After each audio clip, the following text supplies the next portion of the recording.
السلام علیکم۔ وفا کو پھوپھو بہت زیادہ اصرار کرتی ہیں کہ بیٹا جو اپنے نانا نانی سے مل لاؤ، وہ تمہارا انتظار کر رہے ہوں گے۔ پھوپھو کے اس قدر اصرار کرنے پر وفا بھی تیاری کر لیتی ہے اور وہ ان کے کہنے پر اپنے نانا نانی کو ملنے کے لیے چلی جاتی ہے۔ وہاں وہ فرجاد سے ملتی ہے اور اس کی ملاقات فرجاد سے اچانک ہوتی ہے تو وفا گھبرا جاتی ہے، لیکن فرجاد الزامات کی بوچھار شروع کر دیتا ہے۔ وہ کہتا ہے کہ میں کتنا بے وقوف بنا رہا، انفیکٹ تم نے مجھے بے وقوف بنا ہی رکھا۔ تم نے مجھے اتنا بے وقوف بنا کے رکھا کہ افیئر چلاتی رہی اور میں انجان بنا رہا اور یہی سمجھتا رہا کہ تم مجھے پسند کرتی ہو۔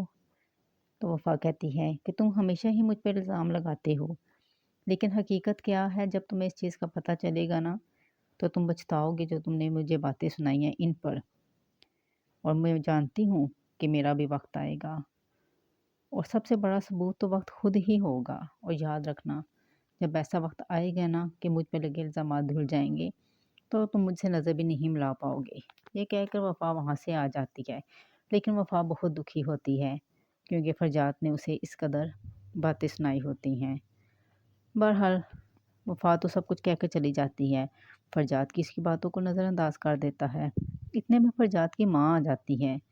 وہ وفا کے بارے میں الٹا سیدھا بولنا شروع کر دیتی ہے اور فرجاد کو کہتی ہے کہ یہ جو لڑکی ابھی آئی تھی، زبان دیکھی ہے تم نے اس کی، اور کردار بھی دیکھ چکی ہو تم، تو اس کی خاطر تم اپنی زندگی خراب کر رہے ہو۔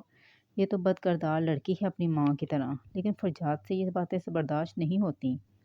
تبھی فرجاد کے ذہن میں آتا ہے کہ ہو سکتا ہے وفا جو کہہ رہی ہو وہی سچ ہو اور ہم اس پر واقعی الزامات لگا رہے ہوں، اور فرجاد خود اس سارے معاملے کی تفتیش کرے گا تاکہ حقیقت کا پتہ لگایا جا سکے۔ وہ سیدھا شفا کی جاسوسی میں لگ جاتا ہے کیونکہ وفا کے خلاف اگر کوئی بہت زیادہ ہوتا ہے تو وہ شفا ہی ہوتی ہے۔ تبھی اس کو شفا پر ہی پہلا شک جاتا ہے۔ وہ شفا کی باتیں سنتا ہے کہ وہ سالس کو فون پر کہہ رہی ہے کہ وفا تمہارے قابل نہیں، اسے طلاق دے کر اپنی زندگی سے نکال باہر کرو۔ اور فرجاد کی سمجھ میں آتا ہے کہ یہ سب تو شفا کی چال ہے، لیکن فرجاد کی فی الحال تو ان سب باتوں کو سن کر خاموش ہو جاتا ہے تاکہ ثبوت ہاتھ لگ سکے۔ وہ چاہتا ہے کہ وہ وفا کو سب کے سامنے ایک باکردار لڑکی ثابت کرے اور یہ ثابت کرے کہ اگر ماں بد کردار ہو تو بیٹی بد کردار نہیں ہوتی، وہ اچھے کردار کی مالک ہو سکتی ہے۔ اس کے علاوہ وہ شفا کی اصلیت بھی سب کے سامنے لانا چاہتا ہے۔